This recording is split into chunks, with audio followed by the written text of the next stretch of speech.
Hello good morning students. Rajiv Gurukul में आप लोगों का स्वागत है स्टूडेंट्स। आज हम पढ़ाएंगे सेल। और सेल का मतलब होता है कोशिका। तो सेल इसका इंग्लिश नेम है और इसको हिंदी में क्या बोलते हैं, कोशिका बोलते हैं। उसके बारे में समझते हैं कि कोशिका है क्या। ठीक है स्टूडेंट, अब देखो कोशिका का जो बायोलॉजिकल नेम होता है उसको क्या बोलते हैं। कोशिका के जो बायोलॉजिकल नेम होता है उसको क्या बोलते हैं, साइटो। उसको क्या बोलते हैं, साइटो। तो आपसे पूछेगा कि कोशिका का बायोलॉजिकल नेम क्या है, तो आपको बोलना है साइटो। ठीक है, इंग्लिश में इसका नेम होता है सेल, बट इसका बायोलॉजिकल नेम जो होता है वो क्या होता है, साइटो। ठीक है, तो इसका नेम हो गया साइटो। और इस कोशिका का जो अध्ययन करेगा इसको क्या बोलेंगे, साइटोलॉजी बोलेंगे। साइको नहीं बोलेंगे, साइको का मतलब होता है पागल। ठीक है, क्या बोलेंगे, साइटो। क्या बोलेंगे, साइटो। इसका मतलब है कोशिका का जो बायोलॉजिकल नेम होगा वो क्या होगा, साइटो होगा। और उसके बाद कोशिका का जो अध्ययन करेंगे उसको क्या बोलेंगे, साइटोलॉजी बोलेंगे। क्या बोलेंगे, साइटोलॉजी बोलेंगे। ठीक है स्टूडेंट, अब देखिए जो सबसे पहले कोशिका का खोज किसने किया था, तो कोशिका का खोज सबसे पहले जो किया था वो क्या था, रॉबर्ट हुक। कौन ने किया था, रॉबर्ट हुक ने किया था। कब किया था, 1665 ईस्वी में क्या किया था, उसने पहले माइक्रोस्कोप से देखा था। वो आपका कोशिका कैसा था, वो आपका मृत कोशिका था, वो जीवित कोशिका नहीं था, वो मरा हुआ कोशिका था। बट रॉबर्ट हुक ने सबसे पहले आपका मृत कोशिका को देखा था। कब देखा था, 1665 ईस्वी में देखा था। तो आपको बोलेगा कि सबसे पहले कोशिका का खोज किसने किया था, कोशिका का जनक कौन है, तो आपको बोलना रॉबर्ट हुक। कब किया था, 1665 ईस्वी में किया था। तो चलो ये भी इंपॉर्टेंट है। तो आपसे पूछेगा कि कोशिका को क्या बोलते हैं, तो साइटो बोलते हैं। कोशिका का अध्ययन को क्या बोलेंगे, तो बोलेंगे साइटोलॉजी बोलेंगे। तो यहाँ से एक एक पॉइंट में आपका क्या है, ऑब्जेक्टिव क्वेश्चन है।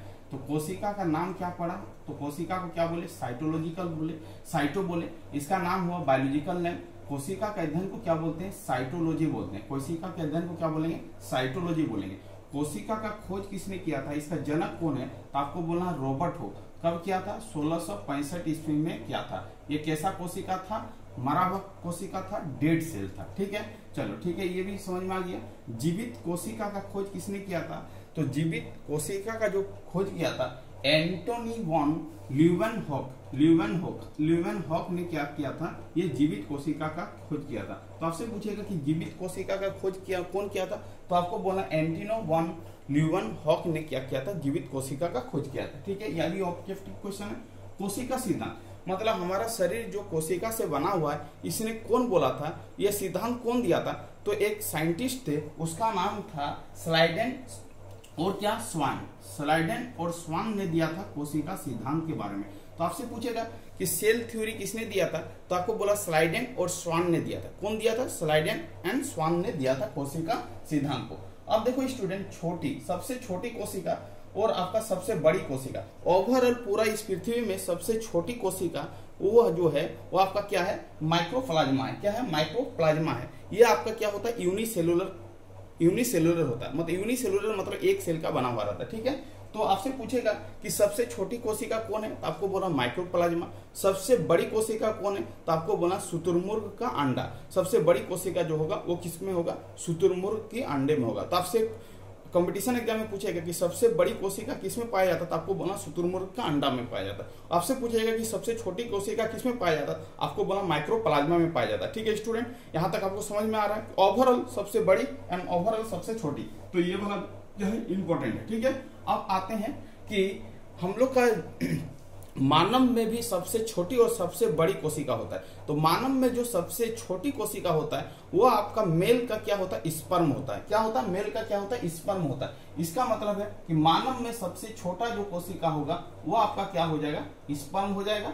और मानव में सबसे बड़ा कोशिका जो हो जाएगा स्टूडेंट, वो क्या हो जाएगा, अंडाणु हो जाएगा, जो फीमेल में पाया जाता है, जो ओवम में रहता है। ठीक है, अब देखो समझने का कोशिश करो, मानव में सबसे लंबी। अब देखो सबसे बड़ा और सबसे लंबा में अंतर समझो। जैसे हम बोलेंगे कि लाल किला क्या है, सबसे क्या बड़ा है, और दूसरे भाषा में बोलेंगे कुतुब मीनार क्या होता है, सबसे लंबा है। तो आपको समझ में आ गया कि लाल किला क्या सबसे बड़ा है और कुतुब मीनार क्या है, सबसे लंबा है। इसका मतलब आपको बड़ा और लंबा में अंतर पता हो गया स्टूडेंट। अब देखो मानव में सबसे बड़ा जो होगा वो क्या होगा, अंडाणु होगा। उसके बाद आप सोचो कि मानव में सबसे लंबी कोशिका जो होगा वो क्या होगा, न्यूरॉन होगा। क्या होगा, न्यूरॉन होगा। न्यूरॉन कहाँ पाया जाता है स्टूडेंट, ये आदमी के, मनुष्य के ब्रेन के अंदर पाया जाता है। ठीक है, अब देखो सबसे लंबी जो होगा वो क्या होगा, न्यूरॉन होगा। अब देखो विभाजन रहित विभाजन रहित का मतलब है कि एक बार मतलब क्षतिपूर्ति हो जाने के बाद दोबारा वो रिकवर नहीं हो पाएगा, उसको क्या बोलेंगे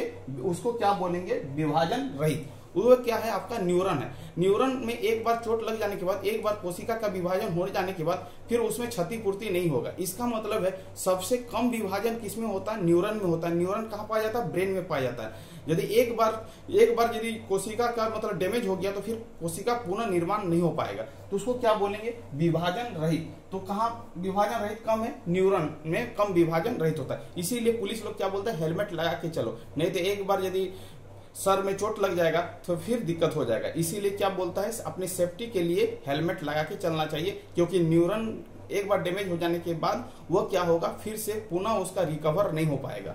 अब देखो समझने का कोशिश करो कि तेज विभाजन, सबसे ज्यादा विभाजन किसमें होता है। यदि एक कोशिका टूट गया तो एक कोशिका फिर क्या करेगा, दूसरा कोशिका को अपना बना लेगा, एक कोशिका दूसरे कोशिका को क्या करेगा, बना लेगा। तो सबसे तेज विभाजन किसमें होता है, लीवर में होता है। किसमें होता है स्टूडेंट, लीवर में होता है। तो चलो सबसे पहले देखते हैं, एक बार फिर से रिवीजन मारते हैं कि कोशिका का बायोलॉजिकल नेम क्या है, तो साइटो है। कोशिका के अध्ययन को क्या बोलते हैं, तो साइटोलॉजी बोलते हैं। यहां से भी ऑब्जेक्टिव आएगा। कोशिका का जनक कौन है, जो आपका रॉबर्ट हुक, ये 1665 ईस्वी में जीवित नहीं मृत कोशिका का खोज किया था, माइक्रोस्कोप के द्वारा देखा था। ठीक है, जीवित कोशिका का खोज किसने किया था, एंटिनो वन ल्यूवेनहॉक ने किया था। बोलेगा कि जीवित कोशिका का खोज किसने किया, तो बोलना है एंटिनो वन ल्यूवेनहॉक ने किया था। कोशिका सिद्धांत, कोशिका से बना हुआ हमारा शरीर है, तो उसने कौन सिद्धांत दिया था, स्लाइडर एंड स्वान ने दिया था। ठीक है, सबसे छोटी कोशिका जो होगा वो क्या होगा, माइक्रोप्लाज्मा होगा ओवरऑल। ठीक है, उसके बाद सबसे बड़ी कोशिका जो होगा वो शुतुरमुर्ग का क्या होगा, अंडा होगा। अब मानव में सबसे छोटी जो होगा वो स्पर्म होगा, जो मेल के अंदर पाया जाता है, और सबसे बड़ा जो होगा वो अंडाणु होगा, जो फीमेल के अंदर पाया जाता है। मानव में सबसे लंबी कोशिका जो होगा वो क्या होगा, न्यूरॉन होगा। विभाजन रहित मतलब एक बार चोट लग जाने के बाद खत्म, इसका मतलब विभाजन रहित क्या हो गया, न्यूरॉन हो गया। सबसे ज्यादा तेज विभाजन किसमें होता है, लीवर में। यदि लीवर खराब भी हो जाएगा, यदि लीवर में कोशिका का डैमेज भी हो जाएगा तो लीवर क्या करेगा, जल्दी से रिकवर कर लेगा। इसमें लीवर में कोशिका का विभाजन क्या होता है, बहुत फास्ट होता है। तो तेज विभाजन किसमें होता है, लीवर में होता है। अब समझो स्टूडेंट कि कैसे कैसे क्या चीज हो रहा है। जैसे सभी सेल को मिलाएंगे तो क्या बनेगा, टिश्यू बनेगा, और सभी टिश्यू को मिलाएंगे तो क्या बनेगा, ऑर्गन, और सभी ऑर्गन को बनाएंगे तो क्या बनेगा, ह्यूमन बॉडी बनेगा। जैसे एक एग्जांपल से समझाते हैं, जैसे आप मकान बनाओगे तो क्या जरूरत पड़ेगा, ईंट का जरूरत पड़ेगा। अब बहुत सारा ईंट को यदि जोड़ोगे तो आपका क्या बन जाएगा, दीवार बन जाएगा। समझ में आ रहा है क्या बोलना चाह रहे हैं। अब बहुत सारा दीवार को जोड़ के क्या बना सकते हो, आप कमरा बना सकते हो, बोलो यस या नो। अब बहुत सारा कमरा मिलके क्या बनेगा, घर बनेगा। इसका मतलब समझो कि ईंट किसका काम कर रहा है, ईंट कोशिका की तरह काम कर रहा है। दीवार किसका तरह काम कर रहा है, उत्तक की तरह काम कर रहा है। कमरा किस तरह की काम कर रहा है, अंग की तरह काम कर रहा है। घर किस तरह काम कर रहा है, शरीर की तरह काम कर रहा है। इसका मतलब है कि मानव शरीर को निर्माण करने से पहले सबसे पहले कौन आएगा, कोशिका। सबसे छोटा जो यूनिट होता है वो क्या होता है, कोशिका होता है। जैसे ईंट का जरूरत है उसी तरह कोशिका। सबसे पहले बहुत ईंट को जोड़ेंगे, मतलब बहुत कोशिका को जोड़ेंगे तो क्या बनेगा, उत्तक बनेगा। अब बहुत उत्तक को जोड़ेंगे तो क्या बनेगा, अंग बनेगा। अब बहुत अंग को जोड़ेंगे तो क्या होगा, शरीर बनेगा। तो समझने का कोशिश करो कि जैसे बहुत सारा एक कोशिका है, कोशिका सबसे स्मॉलेस्ट यूनिट है, उसके बाद उत्तक। अब बहुत सारा उत्तक बनेगा तो अंग बनेगा। जैसे मेरा आंख हो गया, कान हो गया, ये सब क्या है, अंग है। और अंग, बहुत सारा अंग मिलके क्या बन रहा है, मेरा बॉडी, शरीर का निर्माण बन रहा है। उसी तरह समझने का कोशिश करो कि सबसे पहले क्या होता है, कोशिका। कोशिका को इंग्लिश में क्या बोलते हैं, सेल। उसके बाद क्या होगा, उत्तक। उत्तक को क्या बोलेंगे, टिश्यू। टिश्यू के बाद बोलेंगे अंग। अंग का मतलब होगा ऑर्गन। ऑर्गन के बाद क्या होगा, ह्यूमन बॉडी, मतलब पूरा शरीर का निर्माण होगा। इसका मतलब ये बिल्डिंग ब्लॉक है कि कैसे कैसे क्या हो रहा है।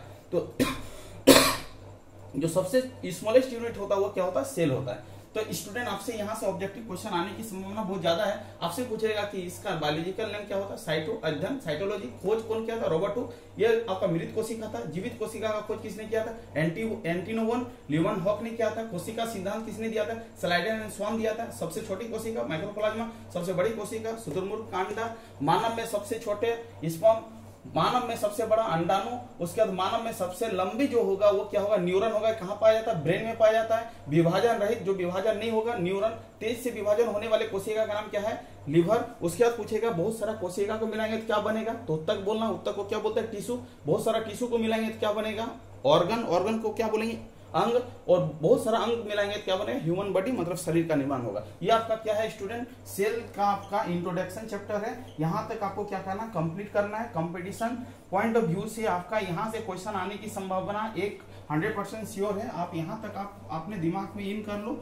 यदि आप एसएससी, सीजीएल, उसके बाद एमटीएस और कंपनी रेलवे आदि का एग्जाम देना चाहते हो तो यहाँ से क्वेश्चन आने की संभावना बहुत ज्यादा है। थैंक यू स्टूडेंट, वीडियो को यहीं पर एंड करते हैं। यदि कोई चैनल में नए हैं तो चैनल को क्या करना है स्टूडेंट, सब्सक्राइब कर लेना है। Thank you.